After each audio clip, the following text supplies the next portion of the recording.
Welcome to the Learning Pines YouTube. We hope this video helps. In this video, I will explain how to play PUBG Mobile Beta version 3.8. First, you need to locate the official beta download link, usually found on the PUBG Mobile Discord server or their social media channels. Make sure you are downloading from a trusted source to avoid any security risks. The file size can be quite large, often exceeding 2 GB, so ensure you have a stable internet connection. Download the APK file to your device, preparing for the next installation steps. Once you have successfully downloaded the beta APK file, you must first enable install from unknown sources in your phone's security settings. Tap on the downloaded file to begin the installation process, which typically takes a few moments to complete. After installation, launch the beta application.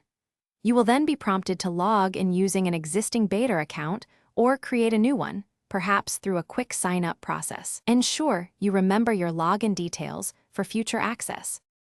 The beta version is your exclusive sneak peek into upcoming content, so take time to explore everything new.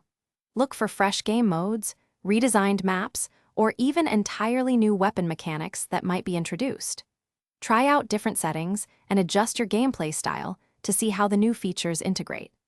Your experience here helps developers fine-tune the final release, making your contribution incredibly valuable. Always be on the lookout for unexpected changes or exciting additions. Engage in several matches across various modes to fully test the new features and identify any performance issues. Pay close attention to frame rates, network lag, and any visual glitches that might appear during intense gameplay. If you encounter a bug, make a note of the exact circumstances, including the location, actions taken, and the specific time it occurred.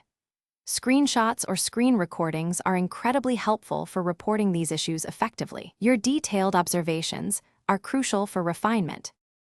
Thanks for watching. Consider subscribing if we helped you.